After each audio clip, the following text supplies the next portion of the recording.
Estamos en Diálogo Inmobiliario. Soy Alfredo Lozada, gracias por acompañarnos. Esta semana se realizó el CADE 2025 y CODIP y Diálogo Inmobiliario estuvieron presentes. Este CADE, que se llamó un CADE electoral por las próximas elecciones presidenciales de 2026, abordó muchos temas más, como crecimiento económico, como mejorar la industria, mejorar el desarrollo del país. Se tocaron diversos temas, resaltó mucho las presentaciones, por ejemplo, del exministro de Economía, José Antonio Salardi, que habló, entre otros, de la importancia de la vivienda como un eje central para dinamizar la economía y cerrar brechas sociales. Más adelante pasaremos la entrevista que se le hizo a José Espantoso, presidente de CODIP, donde se habló de esto. Quiero centrarme en la entrevista que se le hizo a Cayetana Álvarez de Toledo, diputada española, periodista, historiadora, que analizó la libertad para el crecimiento de nuestros países, de la zona, de la región, en general, un tema globalizante muy importante. Ella habló sobre los fundamentos de la libertad, el Estado de Derecho y la democracia. Nos permitimos pasar esta entrevista hoy por Diálogo Inmobiliario. Estoy seguro que ustedes van a quedar muy contentos y van a disfrutar esta entrevista que se le hizo en el CADE 2025 a Cayetana Álvarez de Toledo. En primer lugar, quería, Cayetana, darte la más grata bienvenida acá a Lima. Espero que los peruanos te estén tratando bien. Hace poco estuvo Isabel Ayuso acá en Lima y creo que el cariño que se le dio, espero que a ti también lo sientas así, y la admiración que todos te tenemos acá en Perú, te conviertas en una limeña de España, como ella se autodenominó, ¿no? Entonces, que ahora hay 100.000 peruanos en Madrid y ellos también se autodenominan madrileños del Perú, ¿no? Y en ese sentido, mi primera pregunta, Cayetana, es: ¿tú crees que así como España logró en la transición, ese milagro de la transición que volvió a colocar a España en el primer mundo con una infraestructura que soporta 90 millones de turistas, ¿tú crees que Hispanoamérica puede dejar de ser la cenicienta de Occidente si es que podemos seguir no solamente el camino anglosajón, sino también imitando lo que ha hecho España, que es realmente notable, ¿no? ¿Tú crees que puede dejar de ser la cenicienta si hacemos bien la tarea?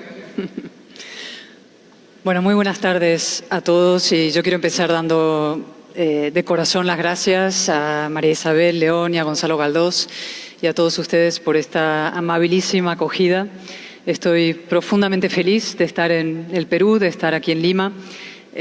Tengo viejos vínculos familiares con el Perú y, sin embargo, además de una brevísima visita hace muchos años, esta es la primera vez que tengo la ocasión de compartir un escenario así, ¿no?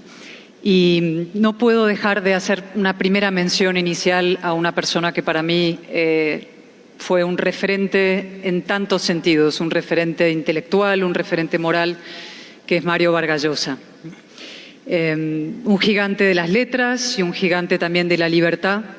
Y algo más que quiero recordar en estos momentos de gran polarización y de tensión y de desprestigio de la política: él fue un hombre eminentemente cordial, ¿no? Tenía esa profunda cordialidad liberal, esa capacidad de entendimiento, de acogida, esa generosidad, esa hospitalidad que le hacía tan especial y un referente para tantos de nosotros. Y estando aquí en Lima, en su país, en el Perú, aunque era un gran español también, fue un grandísimo español, no puedo dejar de rendirle tributo, homenaje y enviar a su familia también un gran abrazo, ¿no? Respecto a tu pregunta, ¿no? Si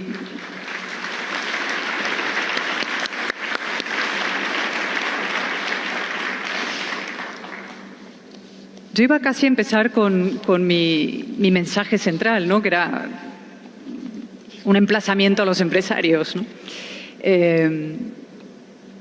Y si me lo permites, lo voy a hacer, ¿no? Me ha interesado muchísimo las dos primeras intervenciones y también, por supuesto, la del presidente, ¿no? En este momento tan importante en el que está el Perú, que se parece, cada país tiene nuestras idiosincrasias, pero sufrimos procesos similares de degradación de la política, ¿no? Y yo vengo con un mensaje de fuerza, de esperanza, de optimismo, pero también de exigencia y de emplazamiento, ¿no? al empresariado, de sentir orgullo empresarial. Los empresarios tienen que estar orgullosos de lo que hacen, que es crear empleo, que es producir, que es generar riqueza, pero también un emplazamiento a la militancia democrática, ¿no? A no desentenderse de la política. No hay salud económica sin salud política, sin salud democrática. Y yo vengo en el fondo a pedirles que inviertan en democracia, que inviertan en política. No hay inversión más rentable. Y que si los países, cuando empiezan a tambalearse los países o incluso a hundirse, no es tanto por un exceso de política, sino porque los mejores abandonan la política y se desentienden de la política. Y por eso ese mensaje es para mí el más importante, ¿no? No hay neutralidad, la neutralidad no es prudencia, es complicidad por omisión.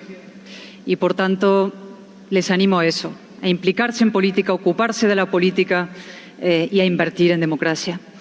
Y me preguntaba si, ¿no?, el mundo hispano puede dejar de ser la Cenicienta. Bueno, en estos momentos todos somos la Cenicienta de Occidente. Occidente es una Cenicienta en estos momentos. Una Cenicienta en el momento más difícil, ¿no? Estamos en una gran crisis del orden liberal, en una crisis del orden occidental, entendido como un conjunto de valores. Una crisis que viene motivada en parte por enemigos externos, por las autocracias, los regímenes autoritarios que buscan la destrucción de Occidente, China, Rusia, etcétera, pero sobre todo por una pérdida de confianza en nosotros mismos, una pérdida de confianza interior dentro de Occidente. Opera lo que yo llamo los burros de Troya, ¿no? Que destruyen el propio orden occidental desde el interior.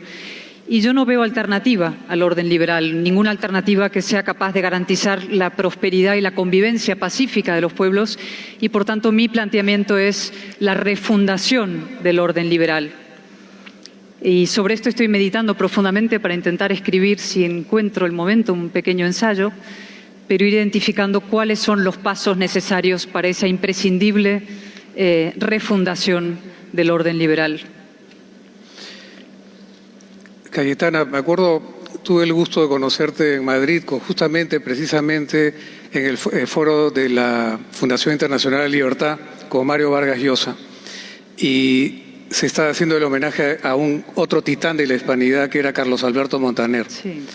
Él hizo esta clasificación entre la izquierda carnívora, que tomaba el poder por el fusil, pero también hablaba de la izquierda vegetariana, que no te mataba con un fusil, pero te estrangulaba regulatoriamente, con regulación Frankenstein, y con una confiscación tributaria, con otro pensador neomarxista que era Piketty. ¿Cómo piensas que se puede hacer frente al monopolio casi soviético que existe de la narrativa progresista woke en Occidente, en el mundo académico, que ha generado un apagón de la meritocracia, porque ahora por las políticas identitarias ya no vale el mérito, el esfuerzo, sino el color de la piel, las preferencias que puedas tener y otros aspectos identitarios, preservando y eternizando las dinámicas opresor-oprimido, que pasó de ser proletariado capitalista, hombre contra mujer, hétero contra no hétero, y indígena contra el mundo occidental. ¿Cómo ves eso? ¿Cómo se puede superar el apagón de la meritocracia en Occidente y el victimismo, que para mí es lo peor? Sí, el victimismo es el peor de los impulsos, ¿no? Es lo que finalmente somete a los pueblos. Si a ti te convencen de que eres víctima, al final siempre estás esperando un redentor, un salvador, un mesías que resuelva tus problemas, ¿no? Y al final lo que hay que entender es que nosotros somos dueños de nuestro propio destino. Esto es algo que yo le digo mucho a los jóvenes, a los que se les convence con ese discurso victimista o de que el Estado les va a resolver todos tus problemas, o que un político de izquierdas o de derechas va a ser quien le va a asegurar un destino más o menos de protección y seguridad. Y yo les digo, no, lo que tenemos que enseñar a nuestros jóvenes es que la verdad más profunda y conmovedora de todas es que su destino está en sus manos, ¿no? que ellos serán lo que ellos decidan ser, que el papel del Estado es garantizar, por supuesto, la igualdad de oportunidades, y en países que tienen, en fin, tasas de índices de pobreza muy altos, es esencial el papel del Estado en garantizar esa igualdad de oportunidades, pero que su destino no va a estar en manos de un caudillo ni un salvador, sino que va a estar en las suyas propias. Y en estos últimos tiempos es verdad que hay distintas, el populismo es eso, ¿no? El impúdico culto al pueblo con espurios fines antidemocráticos, es tratar a los ciudadanos como menores de edad y especialmente a los jóvenes como si fueran bebés que están sobreprotegidos en un líquido amniótico y que no van a poder encarar los problemas reales de la vida, ¿no? Yo siempre digo que en la vida hay que ser como un salmón, río arriba, frente a la adversidad. Yo tengo 2 hijas adolescentes y siempre les digo, ¿no? La vida al baño María no existe, mucho menos la política. Es decir, tú, si te caes, pues inmediatamente te levantas, sacudes el polvo y sigues tu camino y sigues luchando, y tienes que aprender a ser, en este caso, mujeres fuertes, libres, y lo mismo vale para los hombres. ¿Qué ha pasado con las políticas identitarias? Pues estamos asistiendo a un péndulo identitario muy fuerte, ¿no? La izquierda, a partir de los finales de los años 60, luego los años 89, después de la caída del muro de Berlín, pues la izquierda se queda sin la bandera de la igualdad, se queda sin la bandera de la clase obrera, porque se ve que detrás del muro de Berlín lo que trajo el comunismo fue miseria, muerte, degradación, y entonces levanta banderas identitarias y sustituye la bandera de la igualdad por la bandera de la identidad, y empieza a socavar la democracia, a dividirla en grupos colectivos a los que imputa atributos de un tipo o de otro, víctimas unos y victimarios otros, y los divide hombres, mujeres, homosexuales, heterosexuales, trabajadores, empresarios, blancos, negros, incluso hispanos contra españoles, ¿no? Y esa estrategia del divide y vencerás ha ido facilitando la tarea para socavar la nación, que es la base democrática, ¿no? Lo que pasa es que la reacción a ese movimiento identitario, lo que han llamado guerra cultural, en algunos sitios se está pasando a un extremo contrario. Hay un movimiento pendular muy fuerte y se crean movimientos nacionalistas potentes para contrarrestar los movimientos separatistas identitarios, ¿no? Y lo que tenemos que intentar conseguir, quienes defendemos los valores de la Ilustración y la convivencia y la igualdad, la verdadera y profunda igualdad, es que el punto del péndulo quede donde de verdad es posible la democracia, la convivencia y la prosperidad, que es el concepto moral y el concepto profundamente liberal y humano de ciudadanía. Y esa es una idea maravillosa, ¿no? Que es que a los seres humanos se nos juzgue no por un atributo identitario, no por haber nacido hombre, mujer, negro, blanco, sino simplemente por nuestros actos, por nuestras conductas, por nuestros hechos. Cayetana, hay un gran filósofo español contemporáneo, Javier Gomá, que es una especie de Ortega y Gasset del siglo XXI. Y él habla que Occidente tiene 2 valores, que es la libertad y la igualdad ante la ley. Y son 2 padres muy guapos que han dado a luz a un hijo no tan guapo, o no una hija tan linda, que es la vulgaridad dominante, ¿no? Y eso es algo que habla mucho Mario Vargas Llosa en La civilización del espectáculo. Y eso se da porque los países son de minorías selectas. ¿Cómo harías tú para que los países pasen de ser minorías selectas a mayorías selectas y con eso evitar esta vulgaridad dominante que genera la suma de la libertad más la igualdad ante la ley en el corto plazo, debido a la falta de educación, ¿no? A ver, voy a impugnar lo que dice Javier Gomá. Yo no creo que la libertad y la igualdad hayan dado como resultado una vulgaridad dominante, ¿no? Es decir, creo que no hay nada más importante que esos 2 grandes valores. Cuando Mario Vargas Llosa y otros periodistas, intelectuales, escritores, y yo era la única jovencita política en la época, montamos una plataforma en España para hacer frente al desafío nacionalista, separatista en Cataluña, precisamente lo llamamos libres e iguales, ¿no? Esa es, ¿no?, el free and equal, eso son los 2 grandes pilares de la civilización realmente, ¿no? La libertad de los seres humanos y la igualdad ante la ley. Gracias. Pero yo creo que la vulgaridad dominante, que es cierta, es indudable, ¿no?, tiene que ver probablemente con otros factores, ¿no? Yo sé que la política se ha convertido en un oficio, ya no diré de alto riesgo, sino de una, en fin, de una saciedad dolorosa, ¿no? Es decir, yo asisto todas las semanas al Congreso de los Diputados y es una mezcla de circo de 3 pistas, patio de colegio y reality show, ¿no? Ahí se suben a la tribuna personas, en fin, con pocos escrúpulos y casi ninguna educación, que se dedican se insultan unos a otros con atajos sentimentales y golpes bajos ad hominem, que han renunciado a la razón y que desprecian el valor de la palabra, ¿no? Y esto está pasando en todos sitios, es decir, la tónica es la mediocridad cuando no el esperpento. Y sin embargo, como le decía yo a mi gran maestro John Eliot, uno de los grandes hispanistas del siglo XX y parte del XXI, cuando yo lo cuento, lo he contado 1000 veces, pero lo cuento una más. Cuando lo llamé un día a John, yo era historiadora, me dedicaba a los archivos novohispanos, al mundo hispanoamericano del siglo XVII, y cuando lo llamé le dije: John, he decidido dejar la penumbra delicada de los archivos oxonienses y mexicanos y sevillanos para trabajar en la redacción de un periódico. Y me miró así y sacudió tristemente la cabeza, le pareció, digamos, una degradación. Pero 2 años después lo llamé y le dije: querido John, he decidido ahora dejar el periodismo para entrar en un partido político. Y entonces me miró, casi se desmaya, y me dijo: vas cuesta abajo y sin frenos, no tienes solución posible, estás perdida para la causa de la inteligencia. Y yo entendía que John, claro, le parecía lo peor la política, pero sin embargo, como digo siempre, no hay nada más importante que la política, nada.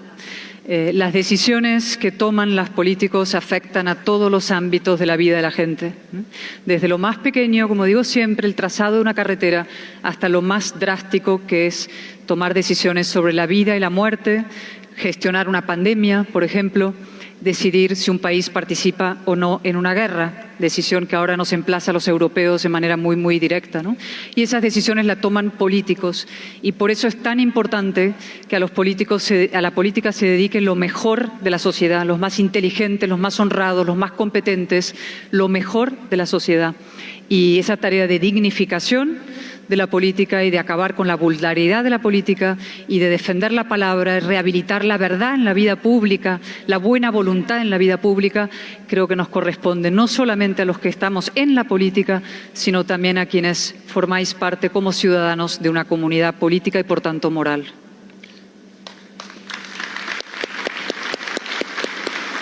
Cayetana, la política en Hispanoamérica y generalmente el énfasis ha ido pendularmente de creación de la riqueza a distribución de la riqueza.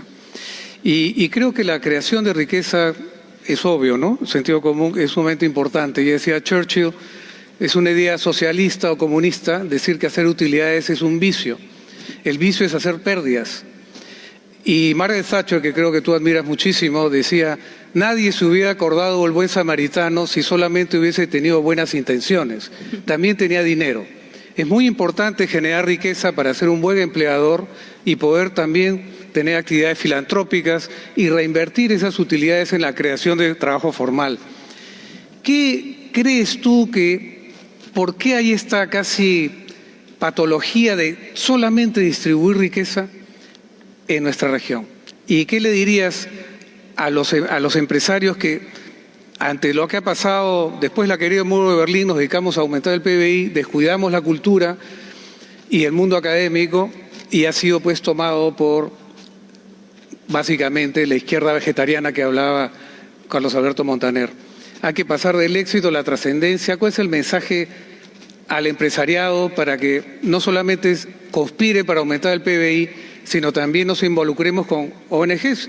El otro día estaba con Iván Espinosa de los Monteros, que ha pasado un poco de la política al mundo de los institutos, el Instituto Atenea, para dar la batalla cultural a él por la sensatez macroeconómica y por una visión no victimizante de la política. Ha pasado a los institutos, pero sigue en la política. Es decir, se puede hacer y se debe hacer. Todos somos políticos quienes vivimos en una comunidad, unos desde un sitio y otros de otro, ¿no? El ciudadano, en el sentido ateniense de la palabra, es político, ¿no? Es el que se ocupa de la polis, de lo que nos es común. Y la alternativa en Grecia, el político era el idiota, ¿no? De ahí viene la etimología de la palabra, ¿no? Con lo cual esto es algo que nos compete a todos.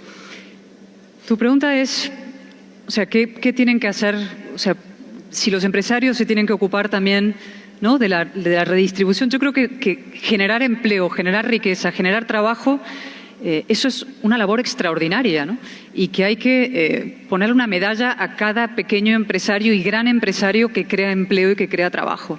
Y que los empresarios están denostados y a veces acaban asumiendo los complejos y el discurso de quienes no generan un empleo, pero señalan a los empresarios con el dedo como si fueran culpables, ¿no?, de los males del país. No. Yo a los empresarios y a los autónomos y a los medianos y a los grandes les levantaría un monumento cotidiano, te lo digo con sinceridad. Y creo que al revés, en parte tenemos que hacer una tarea de educación a quienes no somos los creadores de empleo, es decir, a los trabajadores y a los jóvenes sobre todo, frente a un discurso puramente populista y demagógico que les dice que hay un éxito sin esfuerzo, ¿no? Que el trabajo en el fondo es una losa. Eso en Europa está muy de moda, ¿no? El trabajo es una losa, el trabajo es un lastre, es un castigo. No, el trabajo es extraordinario, es tu manera de contribuir a tu sociedad, de ser algo en la vida, tú mismo, ¿no?, por tus propios medios, por tu inteligencia, por tu talento, por tu esfuerzo, ¿no? Y el éxito efímero no existe, ¿no? El éxito fácil, eso es como un TikTok, que dura lo que dura. El verdadero progreso, el verdadero éxito es fruto, tiene raíces profundas, es el conocimiento, es el esfuerzo, es el mérito, es la concentración, son los libros, ¿no? Y yo creo que ese es el camino de la educación, lo que tenemos que hacer, ¿no? Y en eso forma parte de lo que te decía inicialmente, de tratar a los ciudadanos como adultos y decirles la verdad, ¿no? Y los políticos les cuesta decir la verdad a los ciudadanos porque creen que si les dicen la verdad no los van a votar, ¿no? Si le dices a los ciudadanos que ellos son responsables de su destino, que no son víctimas y que van a hacer lo que ellos decidan ser, pues eso puede que luego, que el camino es duro y tiene sacrificios, puede que te digan, no, yo quiero un discurso más fácil, quiero que me digas que las cosas van a ser sencillas, ¿no? Entonces luego no te votan. Pero hay que tratar a los ciudadanos como adultos y decirles, como digo, la verdad. Y la primera verdad es que el destino está en sus manos, que el Estado papá protector no existe, y menos el Estado mamá, el Estado mami de cuidados intensivos y paliativos a lo largo de la vida, que no se acaba con la desigualdad igualando por lo bajo, que no se acaba con la pobreza destruyendo la riqueza, que para que haya posibilidad de distribuir riqueza hay que crearla, ¿no? Y crearla es un esfuerzo colectivo que pasa inicialmente por esa bandera de la libertad, y con la libertad viene ese principio tan denostado y a su vez tan importante y tan emocionante que es el de la responsabilidad, ¿no? El lenguaje de la responsabilidad y del deber. Muy bien.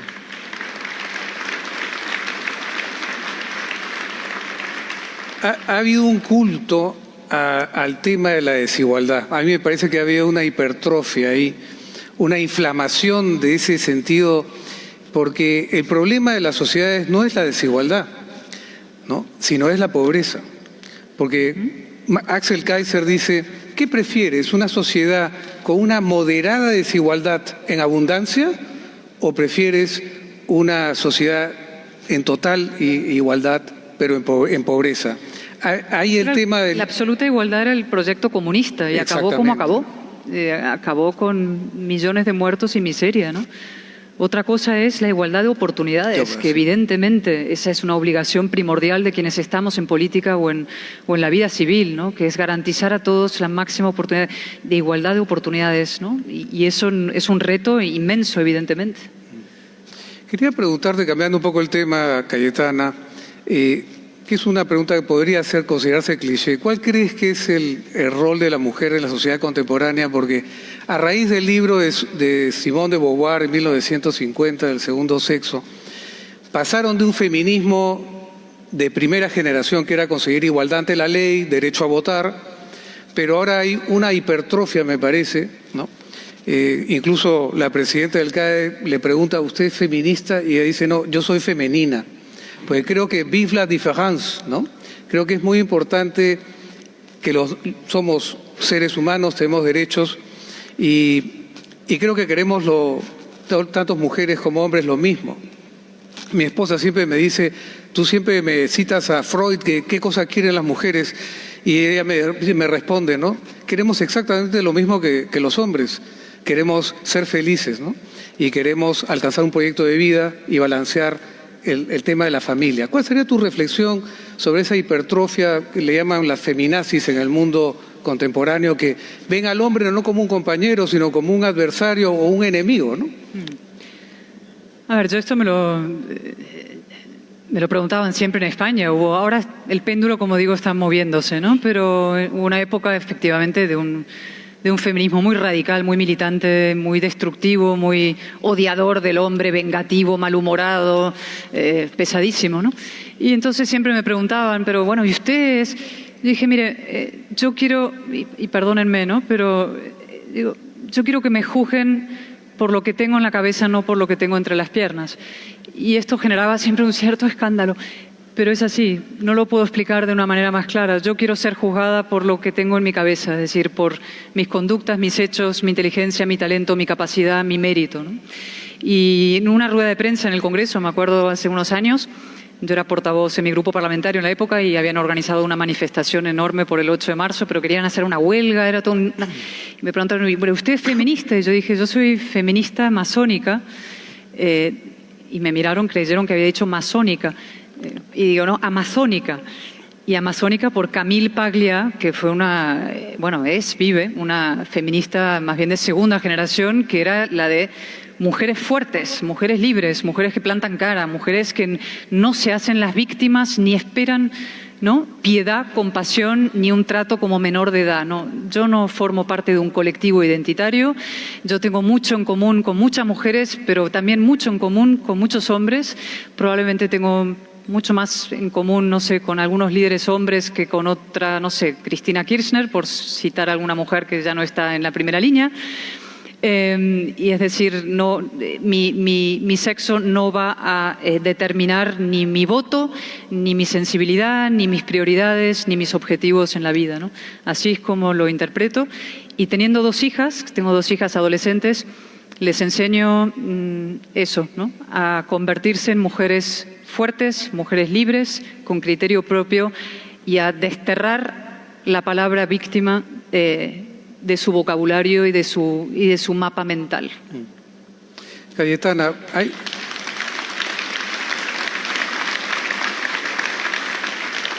hay un tema que actualmente está muy, caliente en el Perú, que es el tema del mestizaje, que yo creo mucho en eso. En el Perú se produjo el mestizaje más profundo en Sudamérica, y un poco el mestizaje disolvió las diferencias y generó una nueva nación, que es la fusión del imperio inca y español. Sin embargo, el globalismo woke, que es diferente a la globalización, ha tratado de hiperfragmentar nuestras sociedades entre asiático-peruanos, afroperuanos, andino-peruanos, europeruanos, y tú utilizas una metáfora también, pero para el caso español, que hablas que tratan de generar un Frankenstein descosido con muñones identitarios.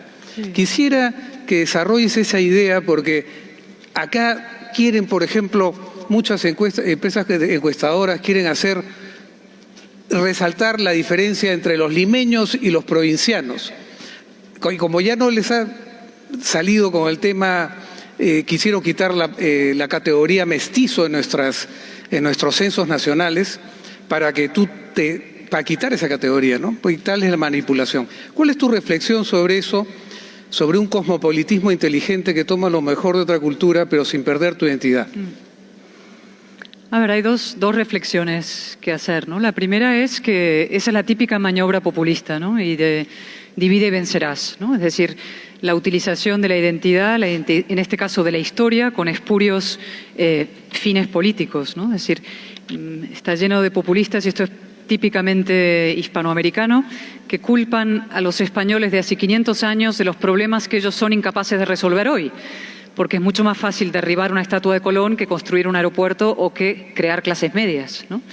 Y hay un ejemplo muy reciente ahora, la presidenta de México, que ha exigido disculpas a España por lo que hicieron unos españoles hace 500 años y, sin embargo, hace 48 horas mataron a un alcalde en un pueblo de Michoacán, un joven valiente, ¿no?, dentro de una ola de violencia desatada.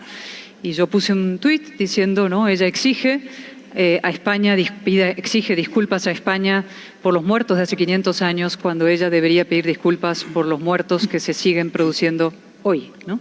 Es decir, estos son maniobras típicamente populistas y que para eludir su responsabilidad se la imputan a Cristóbal Colón, Isabel la Católica, Hernán Cortés, quien sea, ¿no? Pero luego está la reflexión de fondo sobre la identidad y la utilización, ¿no? Y yo siempre recuerdo una película maravillosa que es, no sé si se acordarán ustedes, de Adivina quién viene a cenar esta noche.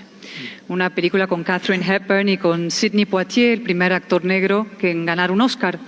Y él hace de un joven abogado muy guapo llamado John Prentice, que se enamora de una chica rubia, blanca. Y entonces invitan a los dos padres, los padres de la pareja, para que se conozcan y para decirles que se van a casar.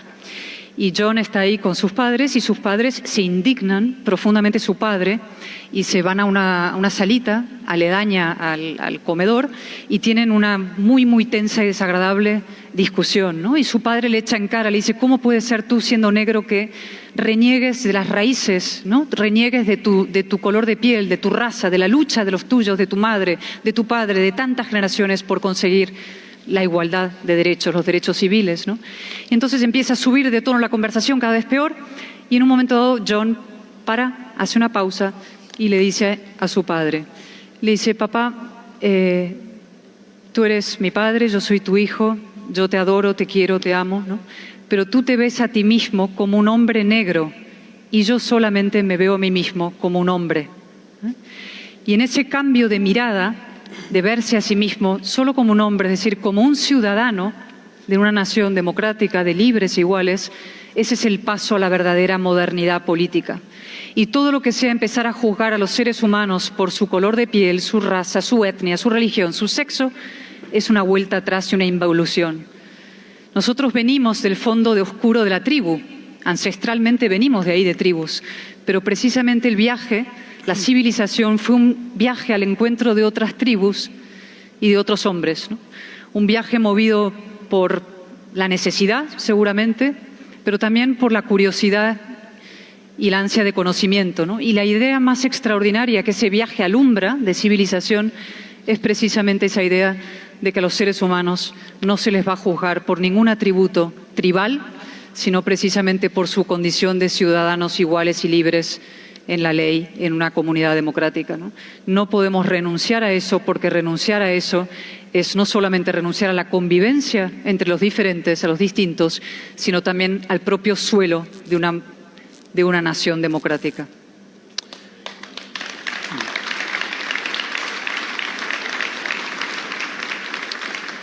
Tengo entendido, Cayetana, que hace poco la Unión Europea ha establecido que los currículos de los colegios, en la currícula, se exponga todos los asesinatos y las matanzas que hizo el comunismo, la izquierda carnívora en el mundo. ¿Tú crees que es necesario un tribunal de Nuremberg para el comunismo, así como lo hubo para el nazismo? Es un poco tarde ya, no sé. Me contentaría con que el comunismo no fuera blanqueado, exaltado y reivindicado, ¿no? Es decir, en el Parlamento Europeo hace unos años se aprobó una resolución muy, muy importante que establecía que el nazismo y el comunismo fueron los dos grandes movimientos totalitarios del siglo XX y que los dos merecían reprobación y condena, ¿no? Uno generó millones de muertos, el otro también generó 80 millones de muertos, ¿no?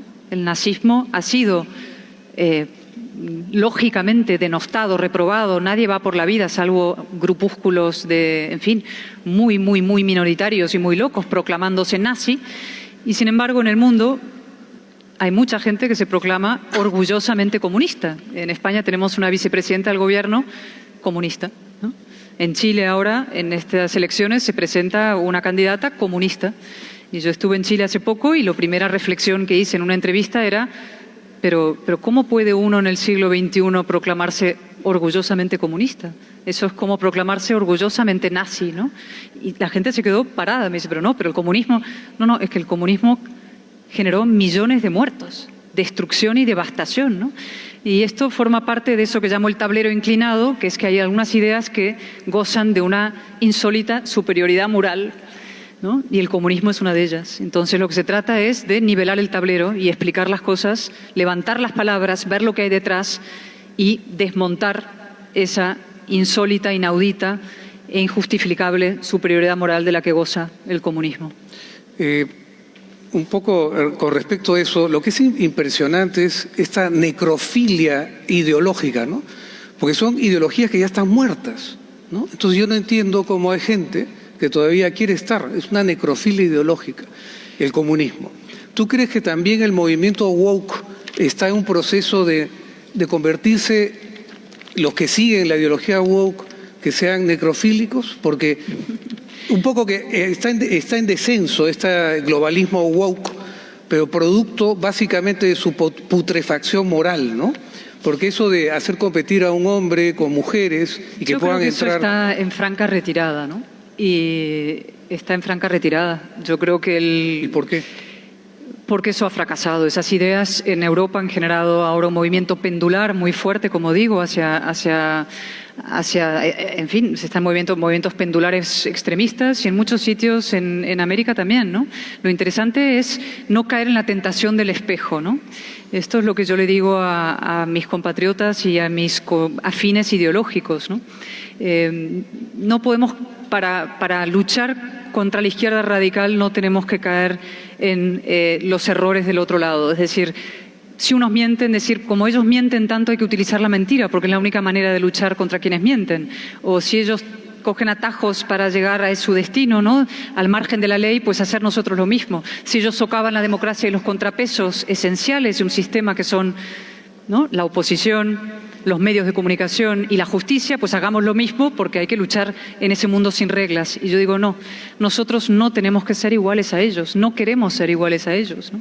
Nosotros tenemos que luchar por la democracia liberal, como dijo Michael Ignatieff, otro gran liberal, que había que luchar frente al terrorismo. Esto es un libro que escribió llamado El mal menor, lo escribió justo después del 11 de septiembre, y él decía, la democracia tiene que luchar contra sus enemigos con una mano atada a la espalda, y por eso precisamente no puede tender la otra, ¿no? Y esa es la imagen con la que yo me quedo, una mano atada a la espalda, la mano de la democracia, de las garantías, de la libertad, del Estado de Derecho, la seguridad jurídica, y la otra, eso sí, con la espada desenvainada luchando. Si esta está flácida y la otra atada, te pasan por encima. Pero si soltamos las dos manos, podemos acabar en fin, no solamente en conflictos civiles, que yo siempre digo, entre la sumisión y el conflicto, prefiero el conflicto, no me voy a someter. Lo que digo es que acabaremos destrozando el sistema democrático, ¿no? Acabaremos en alternativas autoritarias. Y la solución al caos iliberal no es un orden iliberal. Es el orden liberal, es decir, orden y libertad. Muy bien. Bueno, creo, Cayetana, que hemos cumplido el tiempo, pero yo quisiera destacar realmente, es realmente un placer escucharte y ver que tienes una visión culta y un corazón educado, una visión elegante de la política, pero elegante no en el sentido aristocrático, sino que elegante viene a elegir, dar el ejemplo de la combatividad, tener ideales. Yo creo que el gran drama de la democracia moderna es la democracia sin ideales, porque los ideales es lo que energiza, te da energía, te da entusiasmo.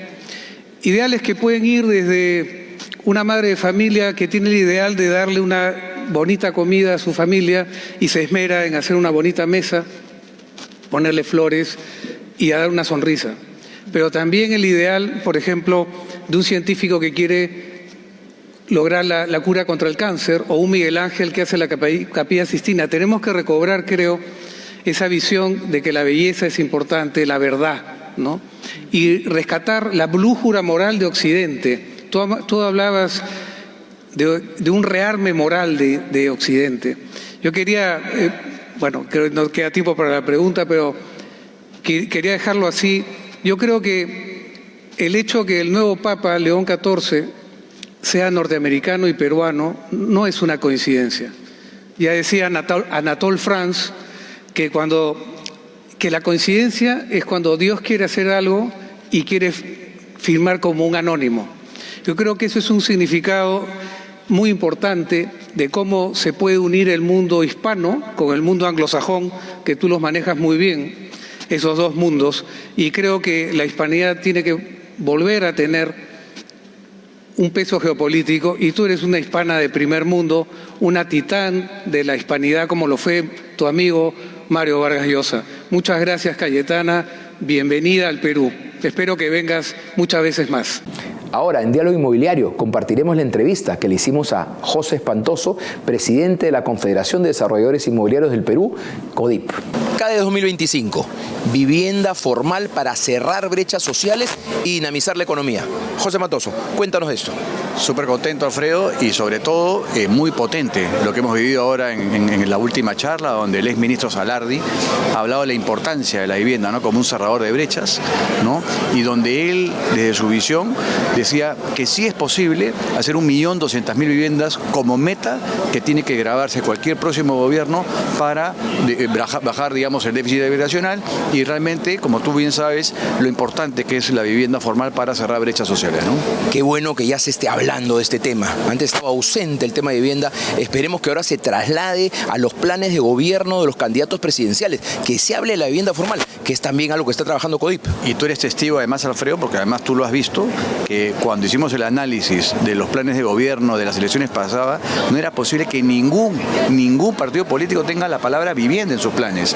Y yo creo que eso es una tarea importante que venimos haciendo dentro de CODIP, digamos, de haber hecho un estudio, un plan de política de vivienda, o sea, en otras palabras, el ABC de lo que debe tener cada plan de gobierno, ¿no es cierto?, que ahora vamos a socializarlo, ¿no?, respecto a cómo tenemos que impulsar el tema de la vivienda, ¿no? Exacto, se habla mucho de cerrar la brecha de agua, cerrar la brecha de propiedad, cerrar la brecha de servicios, pero estas se generan justamente porque la vivienda se genera de manera informal, ¿no?, basada en el tráfico de terrenos, en la posesión de las personas que necesitan un espacio donde vivir. Es lamentable que esta batalla, digamos, la venga ganando la informalidad, ¿no es cierto?, cuando deberíamos ser capaces de romper este modelo perverso que nos viene arrastrando hace años, décadas, ¿no?, donde las mafias de los traficantes de terreno, aprovechándose de la necesidad de las familias, postran a que vivan durante 20 años sin agua, sin saneamiento, donde tienen que pagar 6 veces más por el agua, donde los niños, por ejemplo, que viven en estas viviendas de naturaleza informal, ¿no es cierto?, tienen el doble de capacidad de contraer enfermedades diarreicas, o donde se duplican los gastos de transportes, o donde se duplican las posibilidades de sufrir un tema de seguridad, ¿no es cierto?, son más propensos a todos los temas de inseguridad. Entonces, es clarísimo, hay que apostar por la vivienda formal. Y después el Estado llega tarde, llevando 15 años después el agua, después aparece COFOPRI, ¿no?, con un título de propiedad después de 20 años de posesión. Es decir, es un premio después de 20 años que la gente reciba un título de propiedad, cuando podría, si el Estado lo quiere, desde un inicio tener... Exactamente, desde el día 1 dar, y acuérdate, Alfredo, que 1 de cada 3 peruanos viven en lo que se llama la pobreza multidimensional, y la vivienda es un cerrador de brechas. Cuando entregas una vivienda, una llave en Piura, en Cajamarca, en Cusco, lo que estás haciendo desde el día 1, le estás dando agua y saneamiento, le estás dando educación y le estás dando salud, porque al lado de una urbanización formal siempre van a haber esos 3 elementos que son cerradores de brecha. Entonces, ¿qué necesitamos? Necesitamos que la máxima autoridad compre este chip de la vivienda, ¿no es cierto?, compre esto, y que ponga una política de vivienda en su verdadero nivel, es decir, a la altura de la política de educación, de la política de salud. Ahí, ese es el verdadero lugar donde tiene que estar la vivienda, ¿no? Lo bueno es que en este ambiente técnico, académico, donde están los empresarios, donde está la academia, ya se está hablando de la vivienda formal. Esperemos que ahora pase al discurso de los políticos. Exactamente, y ese es el reto, que tenemos, digamos, como gremios, ¿no es cierto?, llevar el mensaje de la vivienda a todos los partidos políticos, ¿no?, para que tengan, digamos, desde nuestra perspectiva, qué es lo que se tiene que hacer para tener la vivienda en un lugar prioritario como debe ser, ¿no? Gracias, José. Gran trabajo que se está haciendo desde CODIP. Gracias a ti. Dormimos la primera noche en el suelo. La almohada era una mochila, la mesa una caja vacía, y aún así todo olía a futuro. No sabíamos si primero comprar una cama o una sartén, pero sí sabíamos que ese lugar, aunque aún vacío, ya estaba lleno de planes, de cenas, de discusiones tontas y abrazos eternos. Ese primer cuarto no lo hicimos solos. Alguien pensó el espacio, alguien construyó la posibilidad, y nosotros solo vinimos a llenarlo de vida. Hoy aún hay familias que viven sin agua ni seguridad, pero ahora, más que nunca, la vivienda formal está a su alcance. Miles de peruanos ya iniciaron su nueva historia en un espacio para soñar un mejor futuro.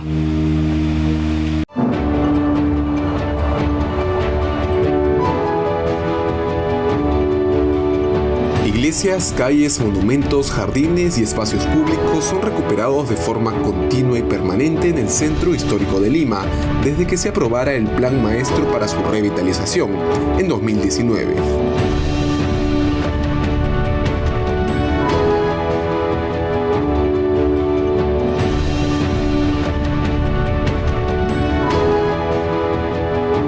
Formulado desde el 2017, el Plan Maestro ha hecho posible recuperar el verdadero rostro de nuestro centro histórico, un espacio cada día más amigable para vivir, para visitar y para invertir.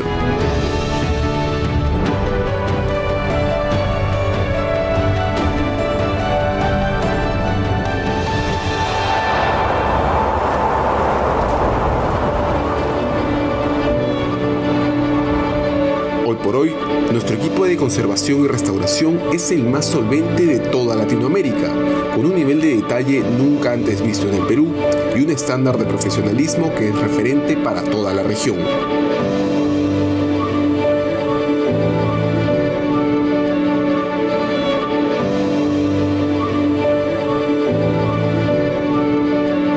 Nuestro margen de acción abarca tareas tan diversas como la salvaguarda de archivos documentales, la recuperación de espacios públicos e inmuebles, la preservación de nuestro patrimonio en riesgo y la investigación arqueológica, entre otras tareas especializadas para la recuperación del Centro Histórico de Lima.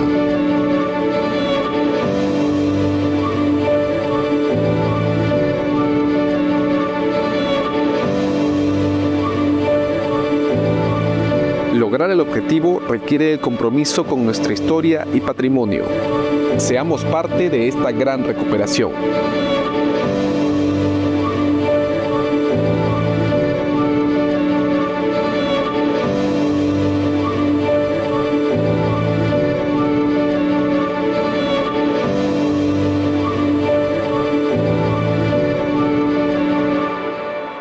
Eficiencia en la construcción de proyectos inmobiliarios. De esto conversamos con César Guzmán, gerente general de Productiva. Ahora lo vemos. CADE 2025, acá en Diálogo Inmobiliario de CODIP. Ahora estamos con César Guzmán, gerente general de Productiva. Más de 80 proyectos inmobiliarios construidos en Lima y 2 en Miami. ¿Cómo estás, César? ¿Qué tal, Alfredo? Muy bien, muy bien. Bastante a gusto estar acá estos días en CADE junto con todos los inmobiliarios. Así es. César, ¿cómo logras controlar, ser eficiente cuando tienes en curso 10 proyectos a la vez, como es tu caso, que manejas ese volumen de proyectos inmobiliarios a la vez? Sí, bueno, de hecho, estos 80 proyectos que mencionas son ya en estos 20 años que tenemos en el Grupo Edifica en el mercado.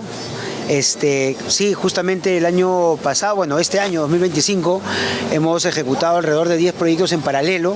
El 2026 vamos a tener alrededor de 14. Y definitivamente para escalar el negocio, cuando empezamos obviamente teníamos un proyecto a la vez, 2 proyectos a la vez. Para escalar el negocio definitivamente necesitas un sistema que lo soporte, un sistema de producción, no hablando del sistema como un software necesariamente, pero es un sistema de producción que transversalmente te dé la oportunidad, la facilidad de poder revisar, controlar, soportar, auditar a todas las personas que están en los proyectos, ¿no? ¿Y cómo llevas este control? ¿Cuál es el mecanismo más práctico para llevar un control de tantos proyectos a la vez? Bueno, en realidad tenemos varios. Uno de ellos, ya hace muchos años diseñamos unas salas de producción que están basados en la metodología, en la herramienta Last Planner de Lean Construction. Estas salas de producción colaborativas lo que hacen es poner a flor de piel, visualizar lo que se necesita en campo, en producción, y estas las tenemos implementadas en todos los proyectos, ¿no? Esa es una de las maneras, creo yo, que en campo se facilita mucho la planificación y el control de las mismas obras, ¿no? Tú hablas siempre de la construcción colaborativa, la importancia de participar desde el diseño hasta el final de la obra de manera colaborativa entre los diferentes componentes que tiene una obra. ¿Cómo es esto? Bueno, de hecho, un poquito la idea es entender de que, siempre lo digo, la construcción no empieza con la primera piedra, ¿no? En realidad empieza muchos meses antes, en lo que nosotros le denominamos la preconstrucción, y ahora la preconstrucción colaborativa. De hecho, esta preconstrucción lo que hace es no solamente pensar en la etapa de diseño, vamos a decirlo así, en diseñar el producto, sino también diseñar el proceso constructivo en conjunto, porque de esta manera podemos llegar a los costos establecidos para tener predictibilidad en la rentabilidad del proyecto, que al final es lo que tenemos en el negocio inmobiliario, ¿no? Lo que tenemos es darle la rentabilidad pactada a los inversionistas, ¿no? La eficiencia se traduce en dinero. Así es. O en ahorro. Correcto. En ahorro, en dinero y como te digo, sobre todo, hacerlo predecible, ¿no? Yo creo que la palabra predictibilidad nos gusta usar en la empresa, en el grupo, porque esto lo que hace es, a veces uno piensa, si bien es cierto, ahorrar es importante, pero más importante es tener un negocio que sea sostenible en el tiempo, dándole predictibilidad al mismo, ¿no? Buenísimo, César. Seguimos en el CADE 2025. Hola, mi nombre es Diego y vivo con mi mamá y mi hermana. Gracias a que mi mamá compró una vivienda formal a través del crédito Mi Vivienda, yo puedo ir al colegio más cercano, que está solo a 15 minutos de mi casa. Sin embargo, no todos mis compañeros tienen la misma suerte. Hola, soy Luciana y vivo en el asentamiento humano Nueva Caledonia, en Chorrillos. Para ir al colegio debo caminar media hora hasta encontrar una combi, que luego se demora media hora más en llevarme hasta el colegio. Esto se debe a que mi casa está demasiado lejos en un barrio producto de una invasión, pero eso no es lo peor. Lo peor es que más de 30 años después de que mi abuelo llegó a este lugar, seguimos sin tener agua. Tenemos que bombear agua desde los tanques que llenan las cisternas. Además hay mucha delincuencia e inseguridad. Me gustaría vivir en un barrio mejor. En mi casa puedo ver mis programas favoritos de televisión cuando quiera porque tengo luz las 24 horas del día. También tengo agua potable todo el día. Luego de bañarme y cambiarme me voy a jugar al parque que está cerca de mi casa, donde puedo jugar de forma segura. A mí lamentablemente mi mamá no me deja salir a jugar muy lejos de mi casa porque dice que el barrio es muy peligroso. De tarde y de noche salen algunas pandillas y me da miedo que me hagan algo. Nunca pasa por aquí ningún patrullero ni la policía. La vivienda formal es un factor clave para alcanzar la igualdad de oportunidades. La vivienda adecuada con todos los servicios en ciudades ordenadas con equipamiento urbano permite solucionar muchos de los principales retos que enfrentan las familias peruanas: el acceso a servicios públicos, salud, educación y seguridad. Es deber del sector público y sector privado generar condiciones para que la vivienda formal y adecuada sea asequible para todos los peruanos. Dormimos la primera noche en el suelo. La almohada era una mochila. La mesa, una caja vacía. Y aún así, todo olía a futuro. No sabíamos si primero comprar una cama o una sartén, pero sí sabíamos que ese lugar, aunque aún vacío, ya estaba lleno de planes, de cenas, de discusiones tontas y abrazos eternos. Ese primer cuarto no lo hicimos solos. Alguien pensó el espacio, alguien construyó la posibilidad y nosotros solo vinimos a llenarlo de vida.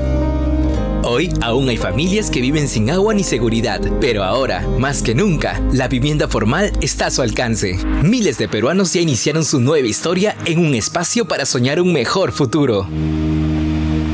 En esta edición de Diálogo Inmobiliario tuvimos a Cayetana Álvarez de Toledo en su exposición en CADE 2025. Creo que es una mujer brillante, una política, historiadora y diputada del Congreso de los Diputados español, muy aguerrida, con mucha valentía para decir las cosas sin temor y con una tranquilidad y una elegancia envidiable. Qué gran política ella, es un lujo haberla tenido en el CADE 2025. Conversamos también con José Espantoso, que nos habló sobre la importancia del desarrollo de la vivienda como cerrador de brechas sociales y como dinamizador de la economía, en referencia a la ponencia de José Antonio Salardi, exministro de Economía. Y también estuvimos con César Guzmán, que en el CADE se lució con los temas de eficiencia en la construcción en la entrevista que le hicimos en Diálogo Inmobiliario.